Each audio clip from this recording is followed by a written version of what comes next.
In today's video, we're taking a look at some offseason moves focusing on teams like Pittsburgh, Chicago, and Buffalo. We also have an update on Tuukka Rask. We also want to discuss the teams eliminated from the 2020 Stanley Cup Playoffs. And unfortunately, the NHL has lost another great legend. We'll discuss all the latest news coming up next.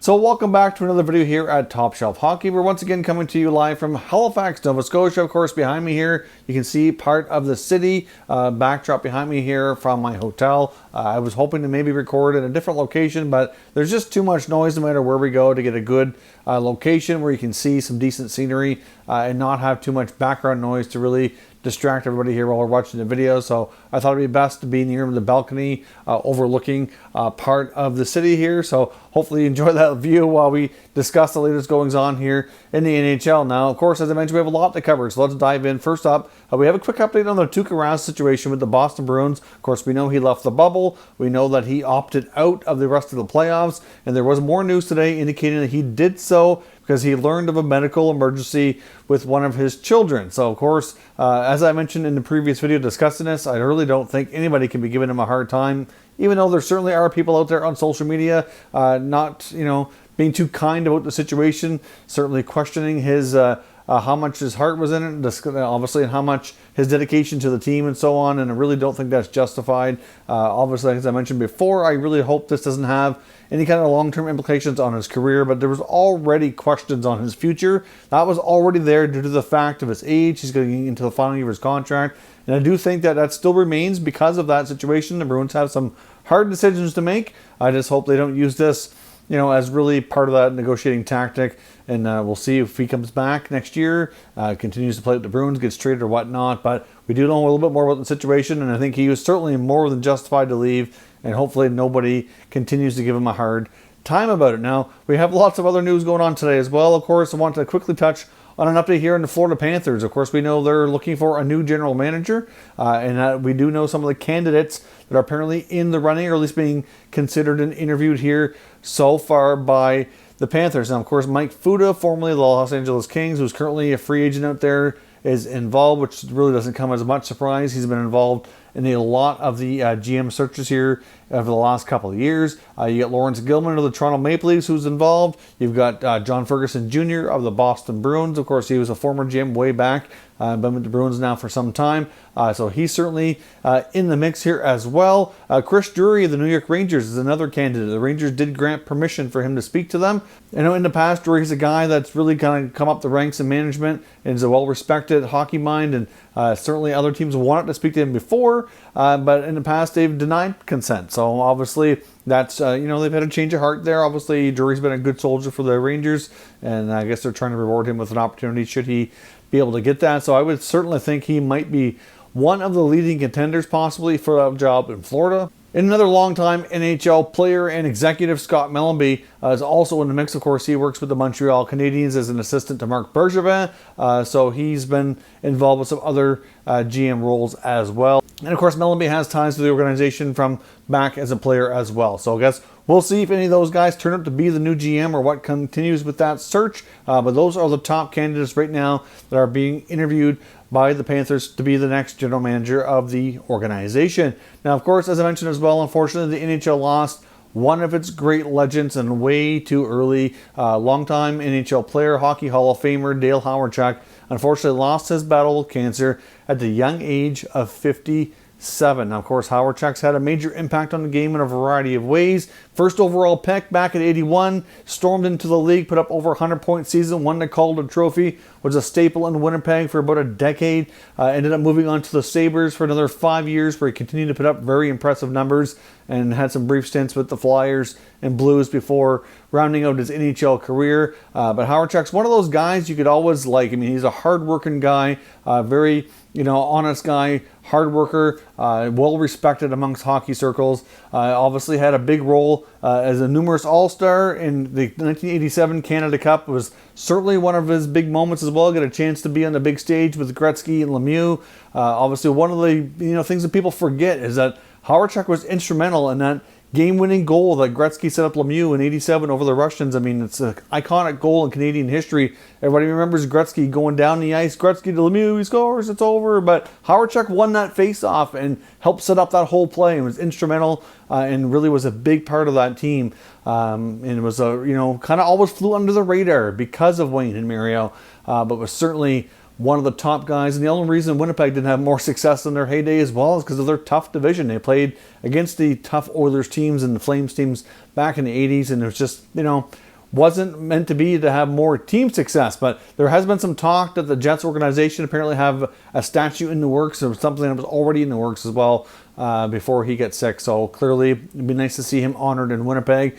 Great guy in that respect. Certainly went on to have a great coaching career, put in a decade with the Barrie Colts of the Ontario Hockey League, had a major impact on some junior players, including top player for the Jets, Mark Scheifele. He was instrumental in his career. Had a good impact on other young players around the NHL, including guys like Andrei Svechnikov, Rasmus Andersson, just to name a few others. Certainly lots of other draft picks come through that Barrie Colts organization, and just overall it's a massive loss for the hockey community. So I certainly offer my condolences to the Hawerchuk family, and it's really just an overall really sad situation. Certainly gone way too soon. Now, as I mentioned as well, we also have some teams eliminated from the official first round of the playoffs.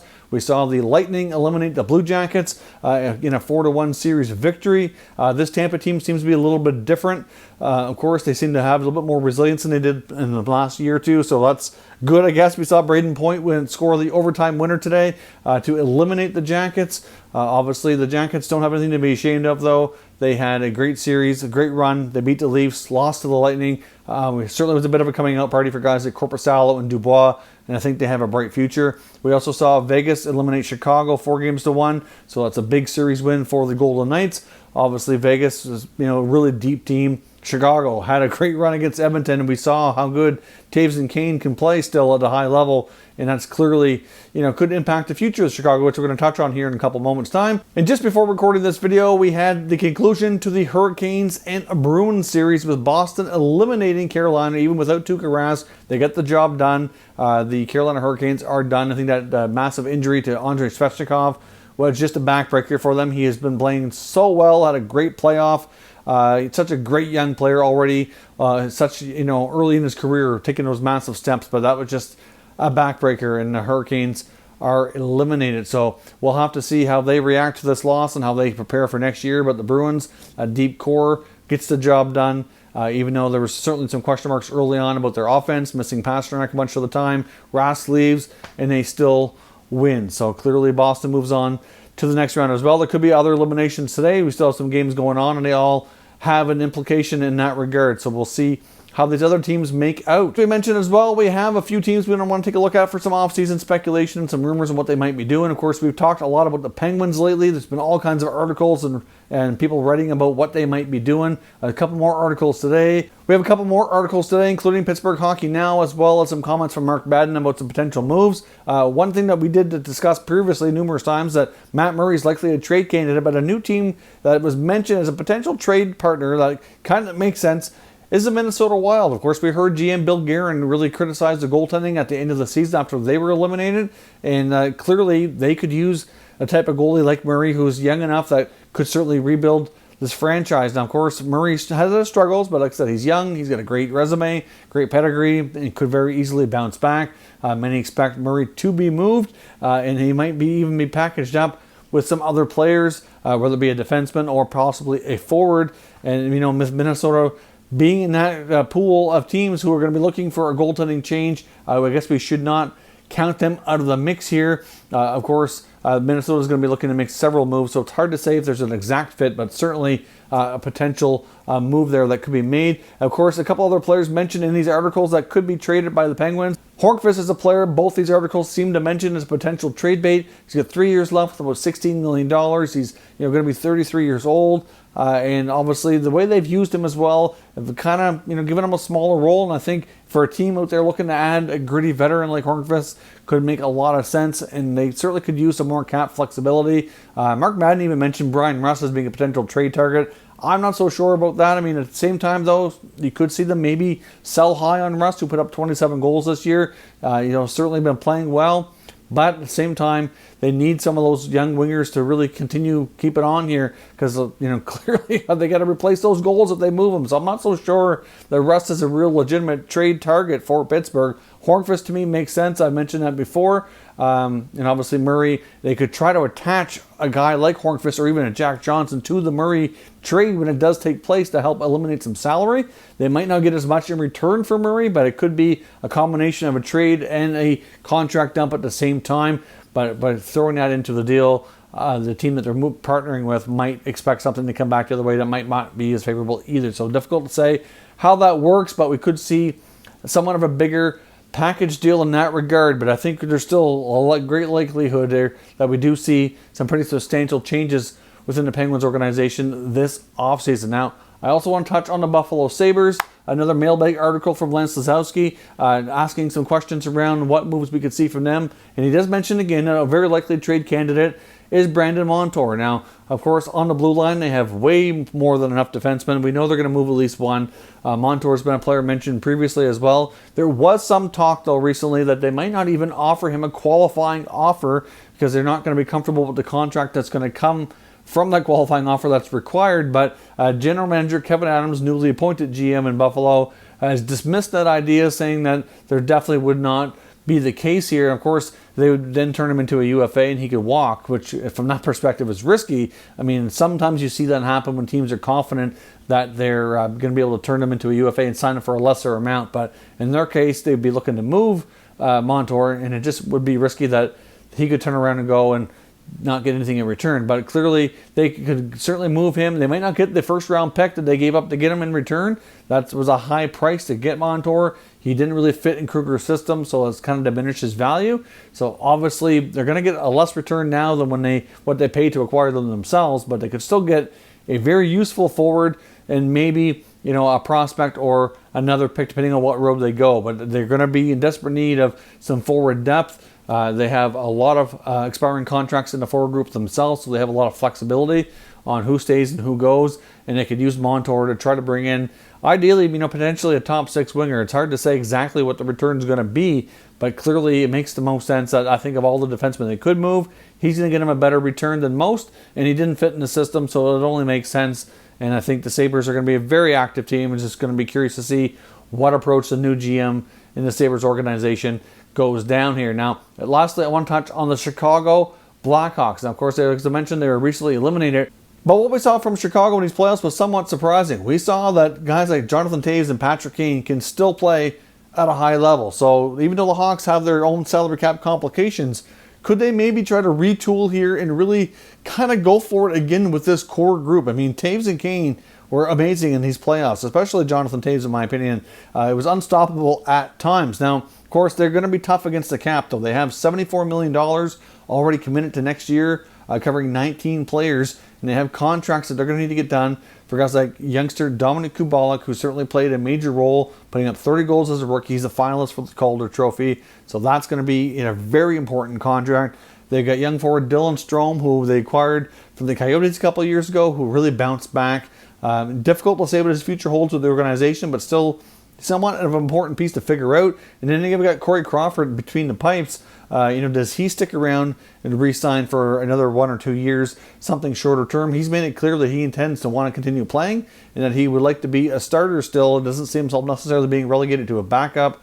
And without having another goalie in the organization that's really able to take over, it makes sense that they could continue to bring back their veteran guy. I mean, there's lots of other goalies on the market that they could look to as a free agent, but they're all going to be fairly pricey to do for at least the ones that are going to have the most impact, and they don't have that kind of flexibility. But there's certainly going to be several things impact their cap, including the long-term health of guys like Brent Seabrook as well as Andrew Shaw. Will they remain a long-term injury reserve? Can they get that cap relief? Or do they need to, are they going to be able to play and have to count their contracts in? Because that's going to have an impact. And of course, you have some potential trade and buyout candidates, which are going to probably include guys like Zach Smith in the forward group, as if he's healthy. And then you've got also Olli Mata on defense. There's already reports today after Chicago was just eliminated saying that Olli Mata likely is a salary dump of a contract in the offseason. He's still young enough that another team might be willing to take that contract on. Really, ever since I found he had some shoulder surgery and issues in Pittsburgh, his game has certainly gone downhill a little bit, but I thought he didn't have too bad of a playoff run myself, so that could boost his value a little bit. But I do expect the Hawks to be somewhat busy. They have some big decisions to make with some of their key guys here that need a contract, including Kubalik being the most important piece. We saw them bring in a guy like Artemi Panarin a few years ago, and then obviously he burst on the scene with an incredible rookie season. Then they really couldn't afford to get a contract done, had to trade him, and they don't want to have to do that with Kubalik. So they have a young core here. Even though they kind of have the team almost in two separate spots. You've got the aging core who can still play, like Taves and Kane and Duncan Keith. Maybe Corey Crawford. He didn't look too bad at times in the playoffs either. Then you got the young group of guys coming up, like Kirby Dach looked exceptionally good. I thought Matthew Highmore was really solid. You got a solid young defenseman, and Adam Boqvist coming up as well. So overall, they have a good mix. You throw Kubalik in there. Alex DeBrincat's still relatively young. They have a good mix of veterans and youth, and they could try to maybe see if Stan Bowman can pull out some magic here and kind of retool a bit to get this team back on track for maybe one more last kick at the can with this aging group of core veterans who have shown that they can still play at a high level, and they can certainly still get the job done in the playoffs. But the one question mark, I think, really is around Strome and Crawford. I think Kubalik gets done first, but that's not going to leave any money. And like I said, there's a lot of other question marks with Chicago, but Bowman's going to be a GM that I'm going to be very interested to watch over the offseason to see how he responds to how his team did in the playoffs. Certainly was a bit surprising, and we'll see how they go from there. So if you're new to the channel, consider subscribing and turning on your notifications, and so you don't miss any future content, and give this video a thumbs up if you enjoyed it. I'd appreciate it if you did. Thank you very much for watching, and I'll catch you all next time.